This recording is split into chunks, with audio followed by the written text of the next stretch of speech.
हरे कृष्णा, राधे राधे, जय श्रीमन नारायण। कैसी हो मित्रों? स्वागत है आपका ज्ञान भक्ति चैनल में। आज के वीडियो में हम जानेंगे कि गया धाम ही पिंडदान के लिए सर्वश्रेष्ठ क्यों माना जाता है। जी हाँ दोस्तों, हमारे हिंदू धर्म में अनेकों तीर्थ स्थल हैं, लेकिन गया को ही पिंडदान के लिए सर्वश्रेष्ठ माना जाता है। माना जाता है कि गया पर पिंडदान करने से जीव को मोक्ष की प्राप्ति होती है। इसीलिए हजारों लाखों की संख्या में श्रद्धालु गया जी में पिंडदान करने के लिए जाते हैं। लेकिन इसके पीछे का क्या रहस्य है, आइए जानते हैं इसकी पौराणिक। गया जी में जो नारायणी शिला है, उस पर पिंडदान का अत्यंत महत्व बताया गया है। इसके पीछे का रहस्य भी आज की कथा में हम आपको बताएंगे, तो बने रहिए हमारे साथ। और यदि वीडियो अच्छी लगे तो एक लाइक करके चैनल को सब्सक्राइब अवश्य कर लेना। कमेंट बॉक्स में जय श्रीमन नारायण जरूर लिख देना। प्राचीन समय में दैत्य कुल में एक से बढ़कर एक दैत्य पैदा हुआ करते थे, लेकिन उसी दैत्य कुल में भक्त प्रहलाद और विरोचन जैसे भक्त भी दैत्यों के कुल में उत्पन्न हुए थे। लेकिन क्या आप जानते हैं कि दैत्य कुल में एक ऐसा राक्षस भी पैदा हुआ था, जिसने न सिर्फ अपनी भक्ति से सारे संसार को मोक्ष प्राप्त किया, बल्कि अपना एक तीर्थ धाम भी बना गया। और वह भगवान विष्णु का परम भक्त और परम स्नेही था।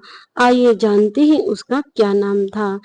इसके पीछे एक पौराणिक कथा है कि प्राचीन समय में एक गया नाम का असुर धरती पर हुआ था, जिसका नाम गयासुर था। और वह ब्रह्मा जी से उसकी उत्पत्ति हुई थी। गयासुर नाम का जो दैत्य था, उसको माना जाता है कि वह 125 फीट ऊंचा और 60 फीट चौड़ा था। दोस्तों, गयासुर नाम का दैत्य शुरू से ही भगवान का बड़ा भक्त था। भगवान में स्नेह करता था, जिसके चलते उसने भगवान विष्णु की कठोर तपस्या की थी। भगवान विष्णु की कठोर तपस्या देखकर सभी देवता और पृथ्वी पर हाहाकार मच गया था, क्योंकि उसने इतना कठोर तप किया था। यह देखकर इंद्र आदि देवता घबरा गए कि कहीं इसको स्वर्ग का सिंहासन तो हासिल नहीं करना, जिसके कारण यह कठोर तपस्या कर रहा है। सभी भगवान भोलेनाथ के पास पहुंचे। भगवान महादेव से उन्होंने प्रार्थना की कि प्रभु कुछ कीजिए, यह दैत्य गयासुर इतना कठोर तप कर रहा है, यदि यह स्वर्ग का सिंहासन न वरदान में मांग ले। इससे भगवान भोलेनाथ बोले, जो तप करता है उसको तो फल मिलता ही है। इसका समस्या का समाधान तो भगवान विष्णु ही करेंगे, क्योंकि वह नारायण की ही तपस्या कर रहा है। तब सभी देवता ब्रह्मा और महादेव जी सभी देव विष्णु के पास पहुंचे, और विष्णु भगवान ने सभी का स्वागत किया। और सब देवता भगवान विष्णु से आराधना करने लगे कि प्रभु हमारी रक्षा कीजिए। गयासुर नाम का जो दैत्य धरती पर तपस्या कर रहा है, कहीं यह स्वर्ग पर आक्रमण तो नहीं कर देगा और हमारा स्वर्ग लोक तो नहीं छीन लेगा। ऐसा जब भगवान विष्णु से प्रार्थना की तो भगवान विष्णु कहने लगे, तुम चिंता मत करो। आश्वासन देते हुए उन्होंने कहा कि गयासुर ने तपस्या की है तो उसको दर्शन तो देना ही पड़ेगा, लेकिन तुम्हारा स्वर्ग का सिंहासन कभी नहीं छिनेगा। ऐसा आश्वासन देकर भगवान विष्णु गयासुर के पास पहुंचे, और उन्होंने भगवान विष्णु ने कहा कि तुम वरदान मांग लो। गयासुर, तुमने इतनी कठोर तपस्या किस कारण से की है? तब गयासुर ने कहा कि प्रभु, हमने तो आपके दर्शन हेतु इतना तप किया था, हमें आपके दर्शन प्राप्त हो गए, अब मुझे कुछ नहीं चाहिए। इस पर भगवान विष्णु प्रसन्न हुए और फिर बोले कि तुम चाहो तो वरदान मांग सकते हो, तुम्हारी तपस्या से मैं प्रसन्न हूँ। तब गयासुर ने सोचा कि मैं अपने लिए क्या मांगू, मैं किसी दूसरों की मदद के लिए मांग लेता हूँ। इस पर उस दैत्य ने कहा कि प्रभु, मेरा यह शरीर इतना पावन हो जाए कि जो भी मेरे शरीर के दर्शन करे वह मोक्ष प्राप्त हो जाए उसे।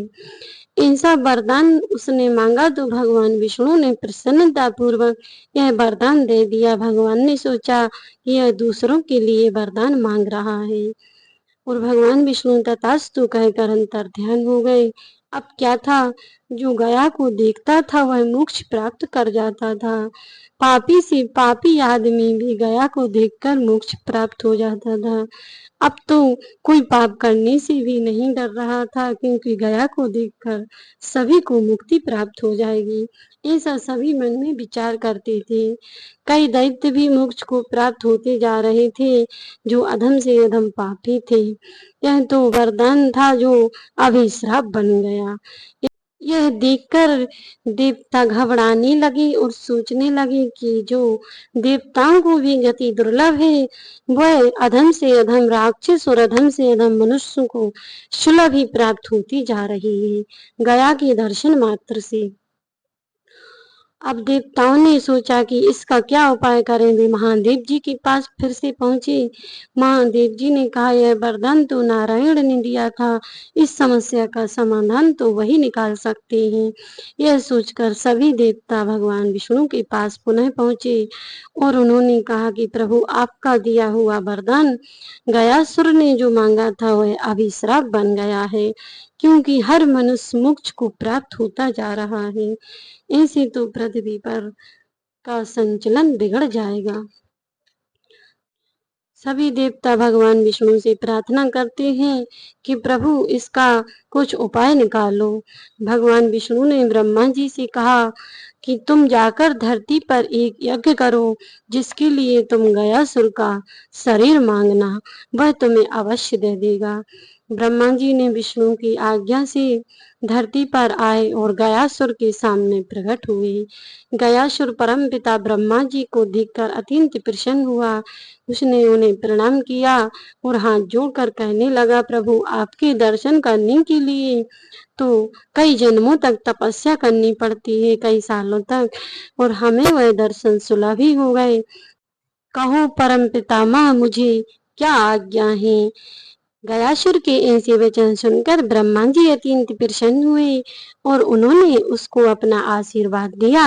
और फिर ब्रह्मा जी कहने लगे कि हे गयासुर, मैं धरती पर एक ऐसा यज्ञ करना चाहता हूँ जो आज तक किसी ने ना किया हो और ना सुना हो।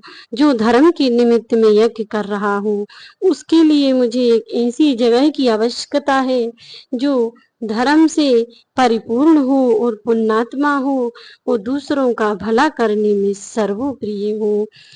तब गयासुर बोला कि प्रभु, ऐसी जगह जब आप नहीं ढूंढ पा रहे तो मेरी क्या सामर्थ्य, मैं कहाँ ऐसी जगह ढूंढूंगा। तब ब्रह्मा जी ने कहा कि ऐसी जगह मुझे चाहिए यज्ञ करने के लिए। यह यज्ञ मैं धर्म की रक्षा हेतु कर रहा हूँ। तो गयासुर ने कुछ देर बाद सोचते हुए कहा कि आप मेरे शरीर पर ही यह यज्ञ कीजिए, मैं अपना शरीर इस यज्ञ के लिए दे दूंगा। ब्रह्मा जी के ने ऐसे वचन गयासुर के सुने तो वह अत्यंत प्रसन्न हो गए और बोले कि वास्तव में गयासुर, तुम धन्य हो जो दूसरों के हित के लिए ऐसा सोचते हो। इस प्रकार गयासुर को ब्रह्मा जी ने आशीर्वाद दिया और यज्ञ की तैयारी हेतु ब्रह्मलोक को चले गए। कुछ समय पश्चात ब्रह्मा जी ने यज्ञ आरंभ किया और गयासुर ने अपना शरीर जो दान में दिया था वह लिटा दिया। गयासुर का भारी शरीर लेट गया और ब्रह्मा जी उस पर यज्ञ करने लगे, लेकिन गया का शरीर हिलने लगा, जिस पर ब्रह्मा जी ने सभी देवताओं को बुलाकर उसके शरीर पर बिठा दिया। तब भी गया का शरीर हिलता रहा। तब ब्रह्मा जी ने अपनी तेज से 40 ऋत्विजों को यज्ञ करने वाले पुरोहितों को उत्पन्न किया और उन्हें गयासुर के शरीर पर बैठने की आज्ञा दी। वह सभी गयासुर के शरीर पर बैठ गए, लेकिन तब भी गयासुर का शरीर हिलता रहा। इसके बाद ब्रह्मा जी ने धर्मराज से कहा कि आप अपनी धर्मवृता शिला को इस गयासुर के ऊपर रख दीजिए, जिससे इसका हिलना बंद हो जाएगा। तब धर्मराज ने अपनी धर्मवृता शिला यानी धर्मशिला को गयासुर के ऊपर रख दिया और आप भी धर्मराज भी गयासुर के ऊपर विराजमान हुए, लेकिन तब भी गयासुर हिलता रहा।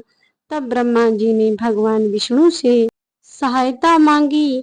इसके चलते भगवान विष्णु ने अपने ही रूप से एक मूर्ति प्रकट की और गयासुर के उस ऊपर रख दी। उस मूर्ति को रखे जाने के बाद भी गयासुर हिलता रहा। फिर भगवान विष्णु ने महादेव से सहायता मांगी। महादेव ने कहा कि क्यों ना हम तीनों देव इस गयासुर के ऊपर विराजमान हो जाएं, तो शायद इसका हिलना बंद हो जाए। तब तीनों देव उस गयासुर के ऊपर विराजमान हो गए। ब्रह्मा जी अपने 5 रूपों में विराजमान हुए और विष्णु अपने 3 रूपों में विराजमान हुए।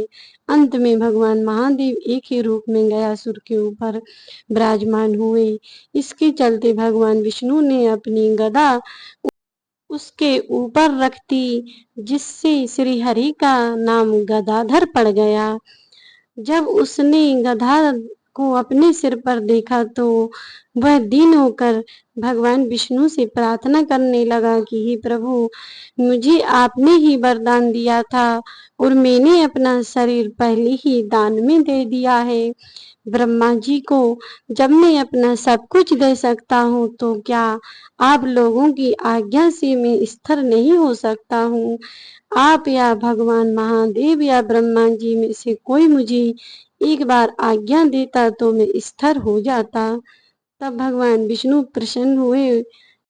तब भगवान ने गयासुर को स्थिर होने की आज्ञा दी और भगवान की आज्ञा से गयासुर स्थिर हो गया।